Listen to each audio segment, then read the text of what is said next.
Konami is teasing the future of Silent Hill. They're going to have the Silent Hill transmission and hopefully tell us what is going on over there in Silent Hill and why it's been so quiet. It has actually been very quiet in Silent Hill. It has been, as of last Sunday, 1 decade since the last Silent Hill game, which was Book of Memories, the Vita exclusive, which came out October 16th, 2012, which was, of course, the dungeon crawler take on the beloved survival horror game. Which, best way to play Silent Hill. You know, it's the best version. People were so on this. I don't think it was, particularly reviled, but it definitely wasn't what people kind of signed up for.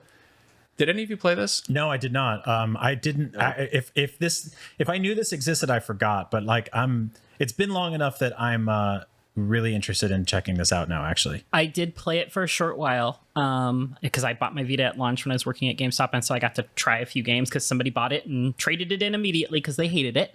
Not a surprise there, but I could not get any of my other friends to play it with me, so it was not a great experience solo for me. And I wasn't the hugest Silent Hill fan back then.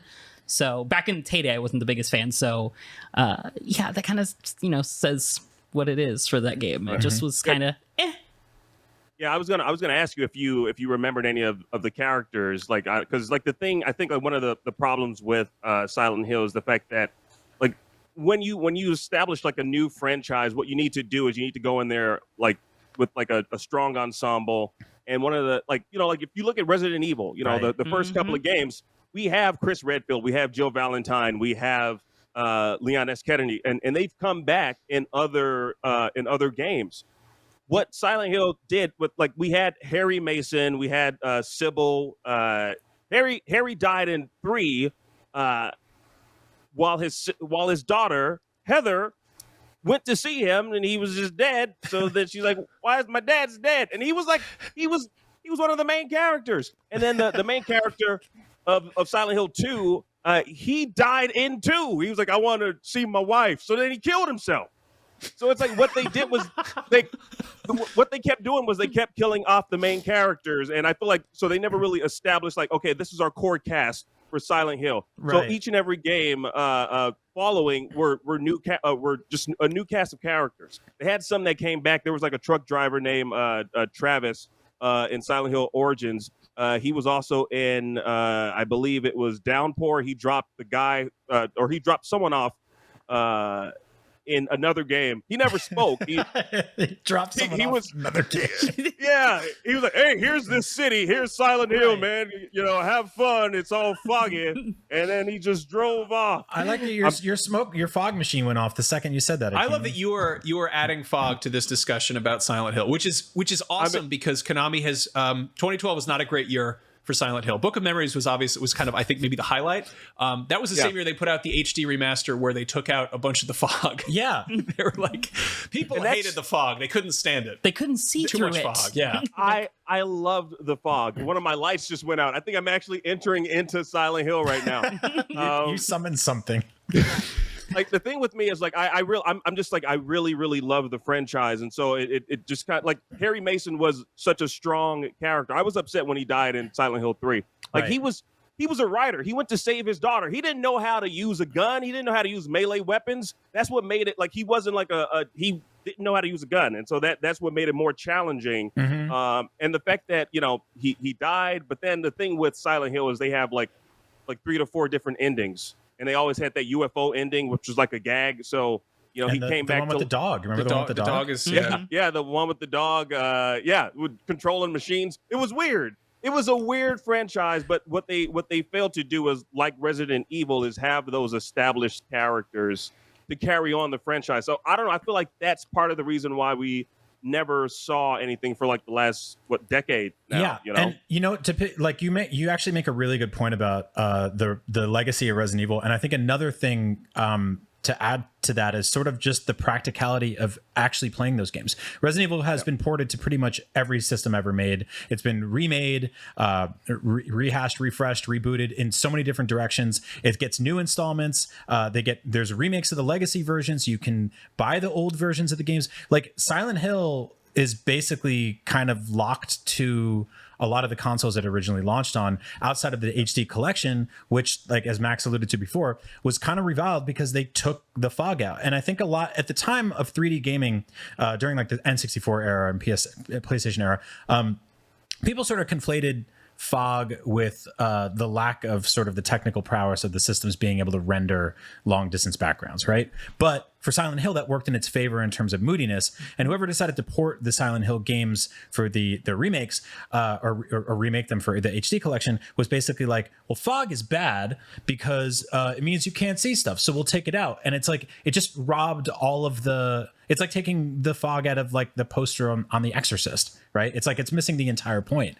And so not only can you not play a lot of these games legally on modern consoles, but the HD collections, which you can, are kind of crappy. Yeah. And so like it's such a bummer for fans. And so there is no legacy of those characters. There is no legacy of being able to play those games. And we've really had to work with recently is like a couple of like rumors and leaks from Bloober Team, who worked on the medium we talked about for a second before. And then this news that we're finally getting some more stuff on Silent Hill. So yeah, right. Not been great for fans. Obviously, the elephant in the room is PT. Yeah. Which is could have been so cool. I want to point something out because people Is there an elephant in that room? I always saw the ghost It's one. actually the good ending. It's like the dog. The elephant is just pulling a bunch of strings behind the scenes with its trunk. You got to shove peanuts through a hole in the wall to get him. P.T. Barnum. People there it is. People give Konami a lot of shit for being just a money grubbing, greedy company. But if they Why were would they do really, that? if they were really proper, okay, so they're definitely greedy. Despite but everything. you're not giving them credit for how vindictive they are as well, because I think it says a lot of how much that breakup with Kojima was nasty. That PT is a game that just last week we heard about people jailbreaking their PS5 so that they could, sideload the PT demo, which is unavailable to download. It was up for less than a year. It got released at Gamescom. It was the playable teaser for what would have been Silent Hills. We all know this. People are straight up like voiding their warranty. They are breaking the rules of owning a PS5 to figure out a way to play this game. Wow. Konami could just sell it. Yeah. Like people are going out of their way to consume a piece of marketing materials, and they're like, no, you can't have it. It is easier and more legal to buy a used PS4 that has this installed on it than it is to just get it running on a PS5. And it's nuts to me that Konami hasn't just poked their head up and been like, we could charge $5 for it and probably make a lot of money off of something that's just sitting and get there. some goodwill. Yeah. They could sell it for $20-$30 and people would buy it. I'm not giving them ideas. I don't want them to. Let's not give that company that idea. I don't want to suggest that's a thing, but I think it is fascinating that this is something that people are clearly so hungry for. Yeah. And that's not even a matter of they could remaster Metal Gear and put it out. That requires a little bit of work. I think they literally just have to flip a switch. Like there was a story going around a little while ago about the person whose job it was to delist that and how bad they felt about doing it. That's on the PS4 store. It's out there. Like people own it. They have it on their devices. I deleted mine. I cannot re-download it because it just I have does it not saved on a hard drive still. Yeah. See, you're smarter than I am. It's just wild to think about. But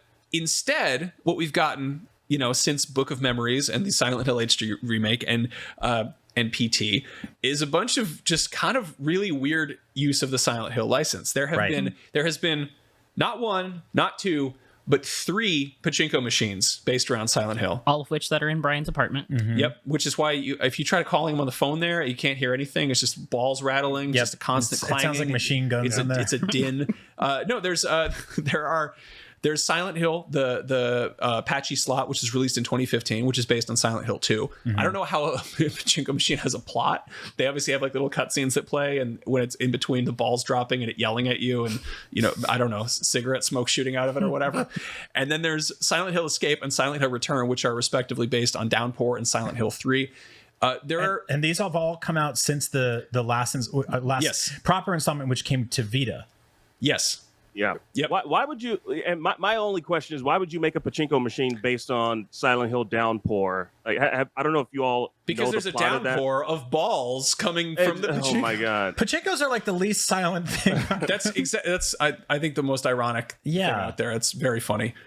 Anyway, what a bummer. What a bad time. Yeah. I mean, the premise for Downpour is a guy, he purposely goes to jail to kill a guy, and then he gets transferred, and then he gets transferred to a different prison. Then that something happens to that bus, and then he escapes, and now he's in Silent Hill. Man, that sounds like a real gamble. Not unlike gambling.